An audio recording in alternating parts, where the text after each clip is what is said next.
So మీ mentors గురించి చెప్పాలి. Yeah sure. Yeah అంటే ఒక మీ మెంటర్ అనే కాదు, అందరి మెంటర్స్ గురించి చెప్పండి. పర్టికులర్ స్టార్టింగ్ మీ మెంటర్ రమ్య బెహ్రా గారు.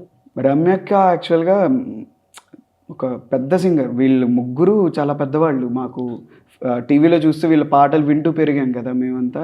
సో ఒక ఇంటరాక్షన్ ఎలా ఉంటుందని భయం వేసేది స్టార్టింగ్లో. రమ్యక్క చాలా ఫ్రెండ్లీగా ఉంటుంది యాక్చువల్గా మాతో. ఏం పాడుతున్నావు అని childish and very calm person. కూల్గా ఉంటారు తను. ఏ పాట అయినా మాకు మోటివేషన్ చాలా బాగా ఇస్తుంది. నేను అదివో అల్లదివో అనే పాట పాడాను, నాకు చాలా మంచి రెస్పాన్స్ వచ్చింది దానికి. జడ్జెస్ నుంచి స్టాండింగ్ ఓవేషన్ వచ్చింది. ఆ పాటకి ముందైతే రమ్యక్క వచ్చి లిటరల్గా నువ్వు ఒక భక్తుడు అనుకో, దేవుడు ఇక్కడ ఉన్నాడు అనుకో, నువ్వు గుడి ముందు పాడుతావు, మంచి మోటివేషన్ ఇస్తారు ఆవిడ. సో చాలా బాగుంటారు ఆవిడ. అండ్ రేవంత్ అన్న గురించి చెప్పాలంటే ఆయన మరి ఫస్ట్ రేవంత్ గారికి వెళ్ళే ముందు రమ్య గారిది రీసెంట్ గా మ్యారేజ్ వెళ్ళారా? లేదు, అటెండ్ అవ్వలేదా?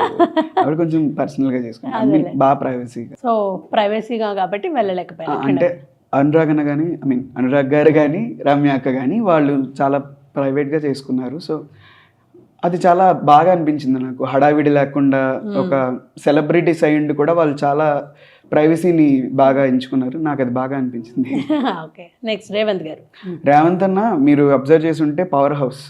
సో రేవంత్ అన్న వాళ్ళ టీం అని వాళ్ళకే చెప్పారు, ఇట్లా ఉండదు రేవంత్ అన్నకి. రేవంత్ అన్న మేము పాడినప్పుడు కూడా మాకు కరెక్షన్స్ చెప్తారు.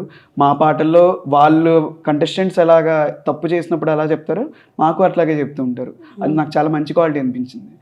అండ్ ఆయన పాటల్లో నాకు లక్కన్న మాట నిల్లో నిల్లు, లైఫ్ ఏమో చాలా డల్లు డల్లు, ఇది రఘువరన్ బీటెక్లో ఆయన పాట.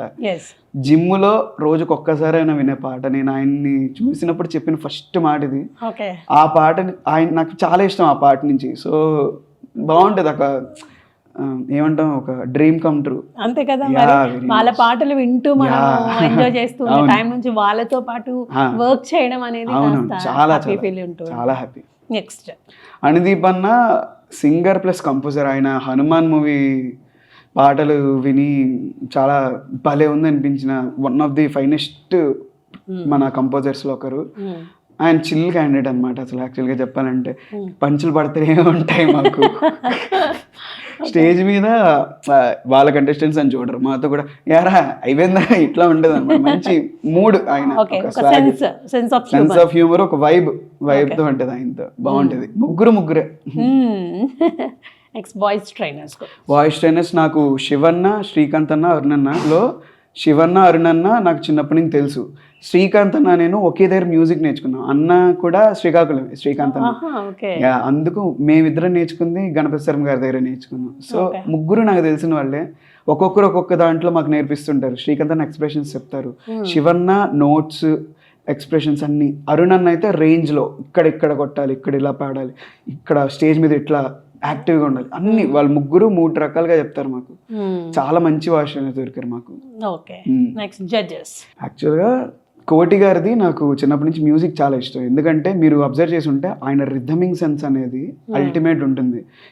ఈ పేటకు నేనే మేస్త్రి కానీ, వచ్చిందయ్యా బాబు ఎక్కండయ్యా బండి కానీ, లేకపోతే దినక్కుతా కసక్కుర్రు, ఇవి కానీ ఒక్కొక్క దాంట్లో మీరు అబ్జర్వ్ చేస్తే ఒక ఫ్యూచరిస్టిక్ కంపోజిషన్ అనమాట ఆయనది. సో ఆ రోజుల్లో ఇప్పుడులో వచ్చే రెహమాన్ గారివి ఎంత కొత్తగా అనిపిస్తా, అప్పుడులోనే ఇంత మంచిగా చేశారు ఆయన. ఆ థింకింగ్కి నాకు ఫ్లాట్ అయిపోయాం అనమాట. నాకు ఆయన చాలా ఇష్టం. ఆయన మనిషిగా కూడా హెల్పింగ్ నేచర్ చాలా ఎక్కువ ఉన్న మనిషి. సో చాలా హ్యూజ్ రెస్పెక్ట్ ఉన్న మనిషి. ఆయన ముందు పాడడం వెరీ హ్యాపీ.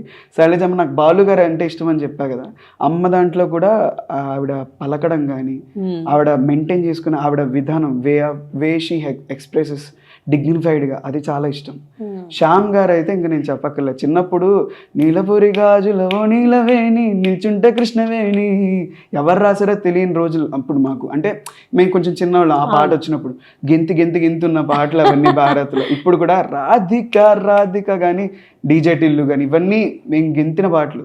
అంత ఎనర్జెటిక్గా రాసే ఆయన ముందు మేము పాడుతున్నప్పుడు చాలా ఒళ్ళు దగ్గర పెట్టుకొని పాడతాం. ఎందుకంటే లిరిక్స్ ఏవి రోల్ అవ్వకుండా. నాకు లిరిక్స్ రాయడానికి కూడా వన్ ఆఫ్ ది ఇన్స్పిరేషన్ ఆయన రైటింగ్. సో ఇంతమంది ఎక్స్పీరియన్స్ క్యాండిడేట్స్ మీరు పర్ఫామ్ చేస్తున్నారు, ఎప్పుడైనా బిడియంగా ఫీల్ అవ్వడం కానీ, భయంగా ఫీల్ అవ్వడం కానీ అలాంటివి ఏమైనా జరిగాయి? ప్రతిసారి అవుతుంది. కాకపోతే ఎందుకు వచ్చావు అనేది గుర్తుపెట్టుకున్నప్పుడు నాకు మళ్ళీ ఒక ధైర్యం వస్తూ ఉంటుంది. పెద్ద సింగర్ అవ్వాలనుకుని వచ్చాను, సో కాబట్టి ఆ ధైర్యమే పుష్ ఇస్తూ ఉంటుంది. నేను యాక్చువల్గా కొంచెం భయస్తండి, ఓకే. సో వాళ్ళ ముందు పాడడానికి ఎంత భయమో ప్రూవ్ చేసుకోవాలని అంతే కోరిక, అవును, అందుకనేసి ఆ భయాన్ని ఓవర్కమ్ చేస్తూ ఉంటుంది వెరీ ప్రతిసారి. Good, very good. అలా ఓవర్కమ్ చేస్తేనే మనకి మంచి లైఫ్ ఉంటుంది కూడా. అవును. సో మిమ్మల్ని అందరినీ ఒక జోష్గా ఎప్పుడు ఉంచే శ్రీముఖి గురించి చెప్పాలి. మాకు ఒక ఎపిసోడ్లో లైట్లు ఇంత ఇంత ఉంటూ ఉంటాయి, డీహైడ్రేషన్ అవుతూ ఉంటుంది, మాకు నీరసం వచ్చేస్తూ ఉంటుంది మేము కూర్చుంటేనే. ఆవిడ నిల్చొని ఉదయం నుంచి రాత్రి వరకు కంటిన్యూస్గా చేస్తూనే ఉంటారు. అండ్ ఏమైనా ఒక టాపిక్ వచ్చినప్పుడు కూడా పంచులు పడుతూనే ఉంటాయి ఆవిడ. అంత క్రియేటివ్ మైండ్ అండ్ అంతే ఎనర్జీ, జోష్, భలే ఉంటారు ఆవిడ. నాకు చాలా ముచ్చటగా అనిపిస్తుంది ఆవిడ యాంకరింగ్ చూస్తూ ఉంటే, చాలా బాగా చేస్తారు ఆవిడ. సో దగ్గర నుంచి చూసారు కాబట్టి మీకు ఇంకా అనుభవం ఉంటుంది, అవును. ఎలా ఉంటారు ఏంటి అని చెప్పేసి. చాలా చిల్ క్యాండిడేట్ అనమాట. ఆన్ స్క్రీన్ ఆఫ్ స్క్రీన్ అని ఉండదు ఆవిడకి. కంటెస్టెంట్స్ ని కూడా చాలా మంచిగా ఆవిడ చాలా మంచిగా రిసీవ్ చేసుకుంటూ ఉంటారు. కొన్నిసార్లు ఏమవుతాయంటే మాకు గాలి తగలకుండా ఉంటాయి సెట్స్ లో, వాళ్ళకి గాలి చూడండి అయ్యా, వాళ్ళకి పాపం చెమటలు పట్టేస్తున్నాయి, వాళ్ళు కంటెస్టెంట్స్ పాడాలి కదా, ఎంతో ఎంకరేజింగ్ గా ఉంటారు వాళ్ళు. బాగుంటుంది, చిల్గా ఉంటారు ఆవిడ.